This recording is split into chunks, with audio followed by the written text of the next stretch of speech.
mo ń ṣe ìpalẹ̀mọ́ fún ohun àfihàn àwọn ohun tí mo fi ń tò ilé tí mo fẹ́ ṣe.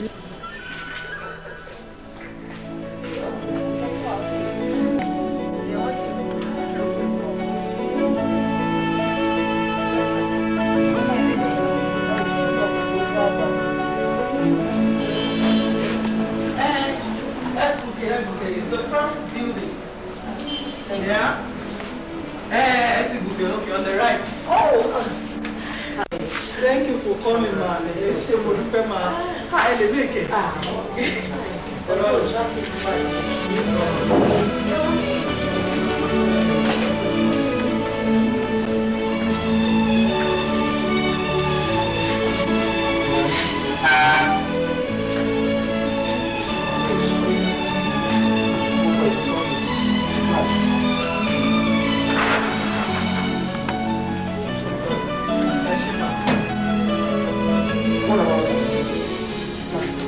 You like height.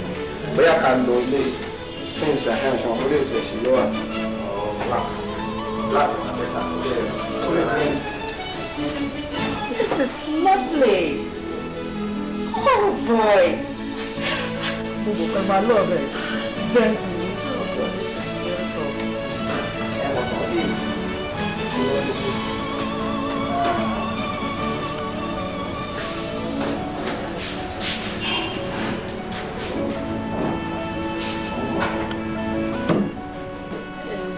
Let me just go that way. A dining set. Toby, I want to arrange the so that space a little bit. Dining. Hey, Baba, I want to say, my son and I want to give a special meal. This is nice. Look out. No one wants to get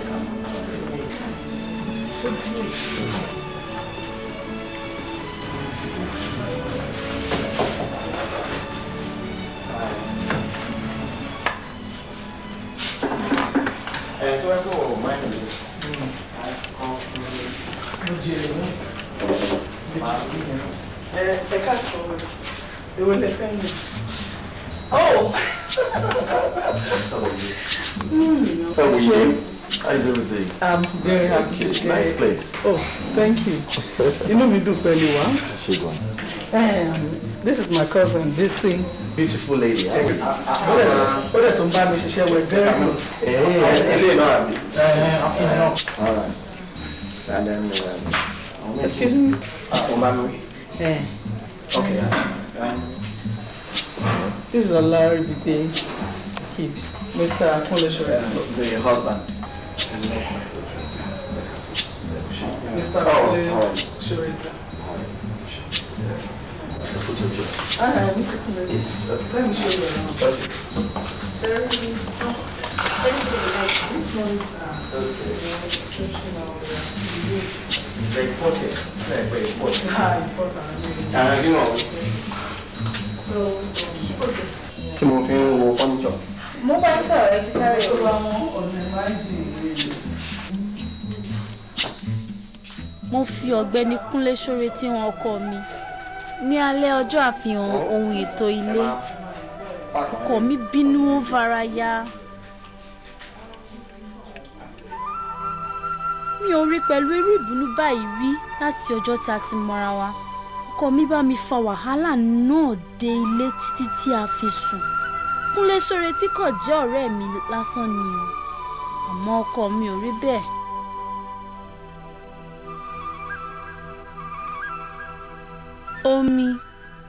Omi máa ń fọ̀ mí mọ́ ní ìgbà gbogbo. Mo fẹ́ràn omi tó bẹ́ẹ̀. Ẹnikẹ́ni kankan lè sọ wípé òun ò fẹ́ràn omi. Ní ìgbà tí mo wà lọ́mọdé, bàbá mi á gbé mi sínú ọkọ̀ kékeré ní ilé wa. Á gbé mi ṣeré kiri nínú ọkọ̀ náà. A ṣeré lọ súlẹ̀. Nígbà tí a bá padà dé, màá ṣeré jáde nínú ọkọ̀ náà. Màá máa wẹ̀ létí odò.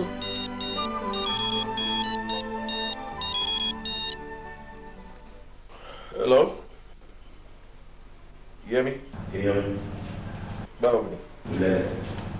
Everything's red. Àmọ́ ṣẹlẹ̀ ìjọ rẹ̀ àwọn ti dé iṣẹ́ báwo náà jọ owó kó má ìṣiṣẹ́ kankan sí i. Ó lè jẹ́ kí n rest there now. Ọmọ yanjú ẹ̀ wọ́n dáa náà kó pẹ́. Ok, look, máa pẹ́ padà tí máa rest. Ṣùgbọ́n. Trust ẹ̀. Ọjà yìí lógo wa náà nìyẹn. Ẹ ò ṣe dẹ̀, thank you. Keep it up.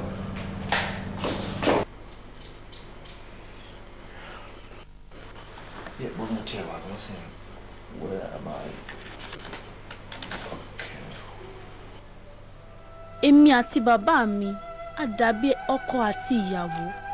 Bàbá mi fẹ́ràn mi gidi gan ni. Á gbé mi sí ẹsẹ̀ ẹ̀. Màá máa fi irun àyà ẹ̀ ṣeré títí tí màá fi sùn lọ. Ọkùnrin tó bá nírun lára kò mọ ohun tí òun ní. Àgàgà yìí tó bá nírun láyà. Ọkùnrin tó bá ní méjèèjì á fẹ́ mi láì sanwó orí mi. Ó ṣe mí láàánú wípé ọkọ mi ò nírun láyà. Tó bá jẹ́ pé ó nírun láyà ni, ìfẹ́ mi sí á ti pọ̀ ju bí ó ti ṣe wà báyìí. Àmọ́ mo ní láti fẹ́ bẹ́ẹ̀.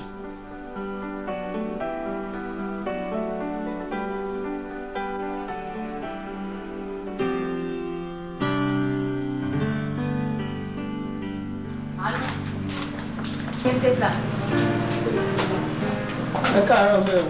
Ẹ káàárọ̀. Báwo ni? Fine. Àlejò ṣé wà? Ó pọ̀ yín máa. Sáré dé exhibition ground yẹn ni. Wá, nígbà tí débẹ̀ láàárọ̀ yìí. Máa, àwọn èèyàn mẹ́rin pè yín láàárọ̀ yìí. Tani and Tani.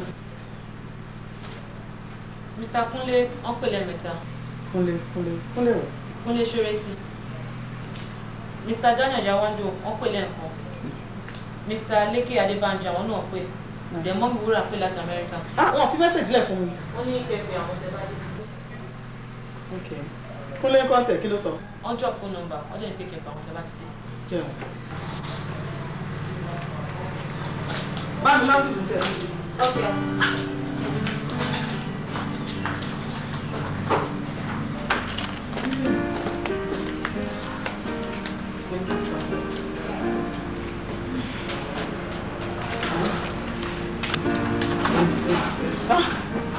Ó rẹ̀ mí gan lánàá but inú mi dùn tí mo rí gbogbo èrò tán wà yẹn kó lóun ṣàbàmì ṣe èyí tó jà jù ni pé kí n get up to 4 million naira fún exhibition yẹn ó ti tó mi.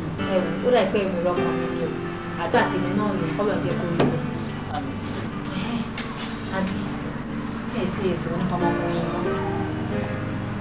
Ọmọkùnrin mi. Tó wá sí exhibition lánàá a sọ pé ó dress nice báyìí.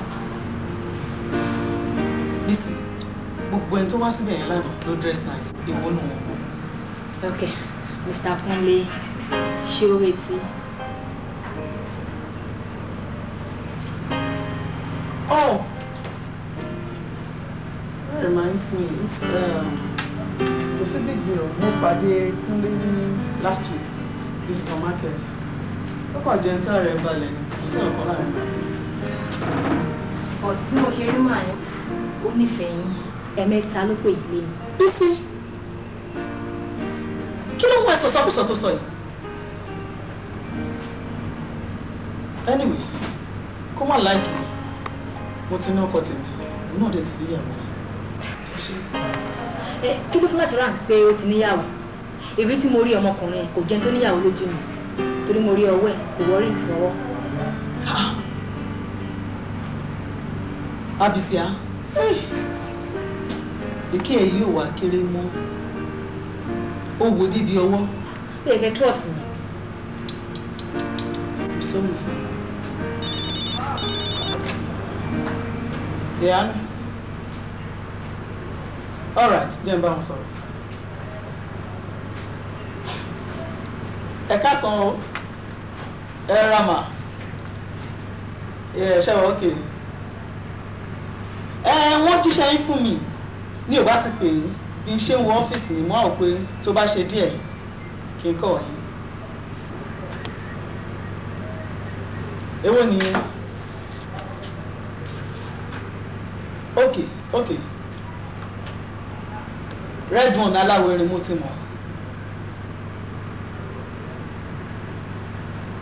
All right. Kò burú. No problem. Wọ́n á deliver ẹ̀ lọ́la. All right, ọ̀sán ọ̀la títí 2-3 wọ́n á deliver. Ó dà ọmọ. Ẹ bá ń kí wúrà o. Yeah, ẹ ṣé.